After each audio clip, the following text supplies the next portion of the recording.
Hello everyone, जैसा कि 2026 में बैंकिंग एंड इंश्योरेंस की बहुत सारी वैकेंसीज पहले से ही बताया कि आने वाली। और आपने देखा कि सबसे पहले हमें आरबीआई की वैकेंसीज देखने को मिली, उसके बाद आईबीपीएस की बहुत सारी पीओ की वैकेंसीज है, एसबीआई पीओ की भी 1500 वैकेंसीज है।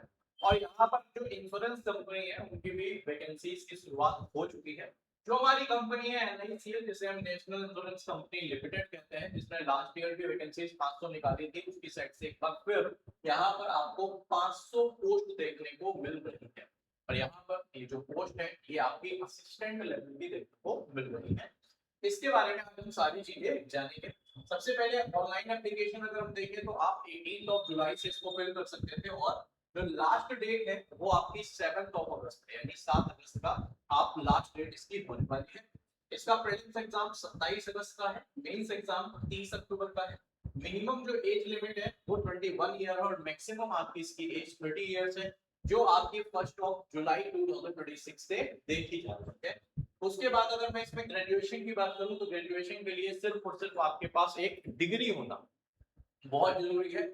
और पे स्केल की बात करूं तो बेसिक पे जो इसकी है वो तो 36,290 है, बट ये 53,000 से 63,000 तक इसकी सैलरी यहाँ पर जा रही है। ऑलराइट, और मेट्रो सिटीज में 63,000 तक सैलरी जा रही है, तो एक बढ़िया ऑप्शन है हमारे लिए। और अगर हम यहाँ पर एग्जाम पैटर्न की बात करें, सिलेबस की बात करें, तो मैं कहूंगा 95% ये बैंकिंग से ही पूरा मिलता जुलता है। ठीक है, अब इसमें क्या है, प्रीलिम्स और मेंस दो एग्जाम होते हैं। प्रीलिम्स हमारा सिर्फ और सिर्फ क्वालिफाइड नेचर का होता है, उसकी जो कट ऑफ है अगर आप उससे ऊपर होते हैं तो आप उसके लिए मेंस के लिए एलिजिबल हो जाते हैं। और सिर्फ मेंस के मार्क्स के जो भी आप बनेगी कट ऑफ, उसके बेसिस में ही आपका फाइनल सिलेक्शन होगा।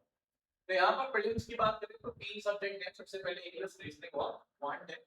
तीनों में हम देखें तो 20-20 मिनट का टाइम मिल रहा है। इंग्लिश में 30 क्वेश्चन है 30 मार्क्स के, रीजनिंग में 35 क्वेश्चन है 35 मार्क्स के, क्वांट में 35 क्वेश्चन है 35 मार्क्स के। ओवरऑल 100 क्वेश्चन 100 नंबर के हैं, और यहाँ पर 60 मिनट का आपको टाइम मिल रहा है।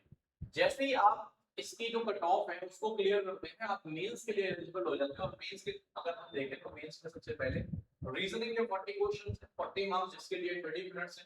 इंग्लिश के 40 क्वेश्चन 40 मार्क्स, जिसके लिए 30 मिनट है। क्वांट के लिए 40 क्वेश्चन 40 मार्क्स, जिसके लिए 30 मिनट है। यहाँ पर जनरल अवेयरनेस के भी 40 क्वेश्चन 40 मार्क्स, जिसके लिए सिर्फ 15 मिनट है। और कंप्यूटर, जो कंप्यूटर नॉर्मल कंप्यूटर है, वो आपके 40 क्वेश्चन 40 नंबर के 15 मिनट का टाइम है। यानी ओवरऑल अगर हम देखें 200 क्वेश्चन है 200 नंबर है, और यहाँ पर 2 घंटे का ओवरऑल आपका मेंस एग्जाम होने वाला है। और इसी के बेसिस में आपका फाइनल सिलेक्शन हो जाता है। ऑलराइट, इसके बाद सिर्फ और सिर्फ आपका एलपीटी ही रह जाता है। अब जरूरी ये है कि हमें ये पता होना चाहिए कि कट ऑफ इसकी कितनी आती है। तो सारे स्टेट्स की तो नहीं, कुछ स्टेट्स की मैं कट ऑफ जैसे लेकर आया हूं। आप देख सकते हैं उत्तर प्रदेश की जो जनरल की कट ऑफ है 83.5 गई है आउट ऑफ 100।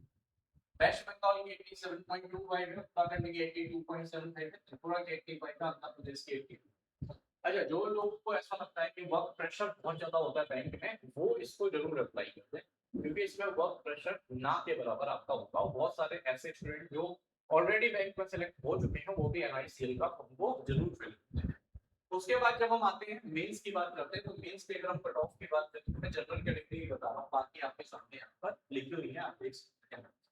दोस्तों पे है ये, दिल्ली में 121.5 थी, वेस्ट बंगाल का 120.5 थी, उत्तर प्रदेश में 113.25 थी, महाराष्ट्र में 115.25, राजस्थान में 114.25, मध्य प्रदेश में 119.75, और बिहार में जो कट ऑफ थी ये हमारी थी 109। तो इससे आप एक अंदाज लगा सकते हैं कि कट ऑफ कितनी जाती है, उस बेसिस में हमें कितने मार्क्स को कवर अप करना है।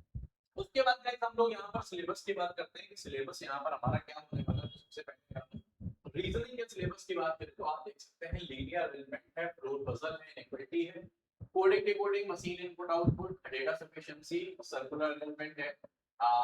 उसके बाद सिनॉप्स है, वर्बल रीजनिंग है, अल्फाबेट टेक्स्ट है, प्रेजेंटेशन है, मस्टीज है, डिस्टेंस एंड डायरेक्शन है, ऑर्डर एंड रैंकिंग है, अरेंजमेंट एंड ये आपको देखने को मिलता है रीजनिंग में।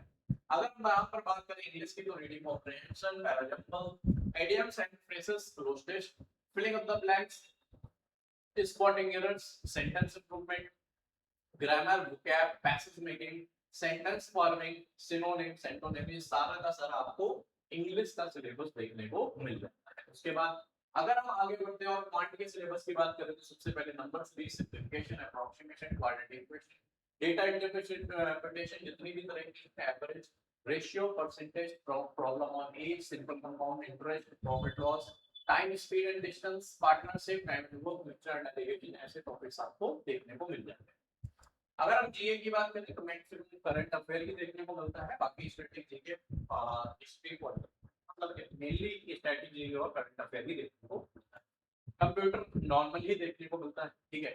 अब आप अगर किसी भी बैंकिंग एंड इंश्योरेंस सेक्टर के एग्जाम की प्रिपरेशन कर रहे हैं तो आप यहाँ पर हमारा बैच ले सकते हैं, जो है बैंकिंग फाउंडेशन बैच, जो आपको 1999 में मिल जाएगा। इसमें आपका प्रीलिम्स, मेंस, मॉक टेस्ट सारा कुछ यहाँ पर आपको अवेल किया गया है। ऑलराइट, तो 1999 में आप इसे कैरियर एप्लीकेशन में जाकर इस बैच को ले सकते हैं। साथ में अगर आप, जैसा कि आपको पता है एसबीआई एंड आईबीपीएस पीओ की ह्यूज वैकेंसीज हमें देखने को मिली है, तो अगर आप इस वैकेंसी को अप्लाई किए हैं तो आप इस वैकेंसी के लिए इसका टारगेटेड बैच ले सकते हैं, जिसका प्राइस सिर्फ 899 रुपए होने वाला है, ठीक है। तो आप इसको ले सकते हैं।